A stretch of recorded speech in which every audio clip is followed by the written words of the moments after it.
தென்காசி மாவட்டத்தில் விடிய விடிய கொட்டி தீர்த்த மழையால் கடனா நதி அணை நிரம்பி வெள்ள அபாய எச்சரிக்கை விடுக்கப்பட்டுள்ளது.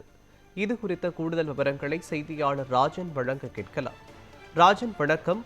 கனமழையின் காரணமாக கடனா நதி அணை நிரம்பியிருக்கிறது. தற்போது அணையின் முழு கொள்ளளவு என்ன, எவ்வளவு நீர் வெளியேற்றப்படுகிறது பற்றிய விவரங்கள் என்ன, சொல்லுங்க.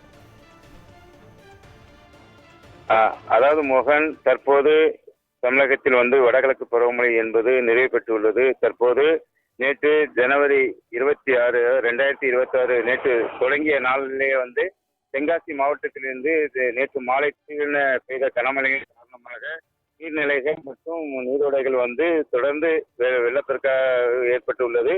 குறிப்பாக தென்காசி மாவட்டத்தில் விடிய விடிய கொட்டி தீர்த்த கனமழையின் காரணமாக முழு கொள்ளளவை எட்டி நிரம்பி வழியும் கடனா நதி அணையானது தற்போது வெள்ள அபாய எச்சரிக்கை என்பது விடுக்கப்பட்டுள்ளது. அதாவது தென்காசி மாவட்டத்தில் நேற்று இரவு முதல் தற்போது வரை சுமார் 12 மணி நேரத்துக்கு மேலாக அந்த மழை என்பது பெய்தது.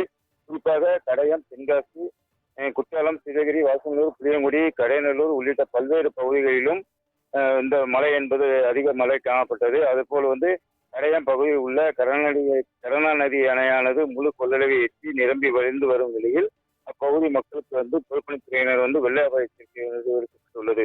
குறிப்பாக கடனா நதிக்கு 1265 கனஅடி நீரானது தற்போது வந்து கொண்டிருக்கும் நிலையில் அணையானது தற்போது நிரம்பி வழிந்து வருவதால் அணைக்கு வரும் நீர் அப்படியே வெளியேற்றப்பட்டு வருகிறது.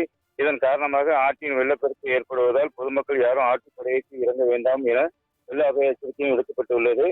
அதுபோல் ராமநதி அணையானது மொத்த கொள்ளளவு 84 அடி உயரம் கொண்டது, 72 அடி எட்டியுள்ளது தற்போது.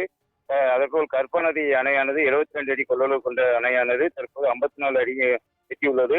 அதேபோல் குண்டாறு அணையானது 36 அடி கொள்ளளவு கொண்ட குண்டாறு அணை முழு கொள்ளளவை எட்டியுள்ளது.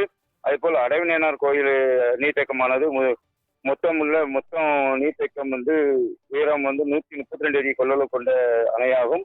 தற்போது 115 அடியை எட்டியுள்ளது. மேலும் இந்த பகுதி தொடர்ந்து மழை என்பது தொடர்ந்து பெய்து வருகிறது. குறிப்பாக தென்காசி மாவட்டத்தில் கடந்த 12 மணி நேரத்தில் சுமார் 772 சென்டிமீட்டர் மழை பொழிவு என்பது பதிவாகியுள்ளது. அதாவது திடீரென இந்த திடீர் கனமழையின் காரணமாக அனைத்து அணைகளுமே முழு கொள்ளளவை எட்டக்கூடிய நிலை என்பது ஏற்பட்டுள்ளது. அதேபோல் குறிப்பாக தென்காசி மாவட்டத்தில் உள்ள கடனா நதி அணை பகுதியில் அதிகபட்சமாக 239 சென்டிமீட்டர் மழைப்பொழிவும், அதுபோல் சிவகிரி சுற்றுவட்டார பகுதிகளில் 171 சென்டிமீட்டர் மழையும் பதிவாகியுள்ளது. அதுபோல் ராமநதி அணை சுற்றுவட்டார பகுதிகளில் 120 மில்லிமீட்டர் மழை பொழிவும் பதிவாகியுள்ளது. அதுபோல் ஆய்க்குடி சுற்றுவட்டார பகுதிகளில் பெய்த கனமழையால் 103 மில்லிமீட்டர் மழையும் பதிவாகியுள்ளது. அதுபோல் கருப்பாநதி அணை பகுதிகளில் 77 மில்லிமீட்டர் மழையும் பதிவாகியுள்ளது. அதுபோல் தென்காசி சுற்றுவட்டார பகுதிகளில் 50 சென்டிமீட்டர் மழை பொழிவும் பதிவாகியுள்ளது. அதுபோல் அடைவிநேனார் நீர்த்தேக்கம் பகுதி சுற்றுவட்டார பகுதிகளில் 12 மில்லிமீட்டர் மழையும் பொழிவும் பதிவாகியுள்ளது. என மொத்தத்தில் தென்காசி மாவட்டத்தில் கடந்த 12 மணி நேரத்தில் பெய்த கனமழையின் காரணமாக 722.19 மில்லிமீட்டர் மழை என்பது பதிவாகியுள்ளது.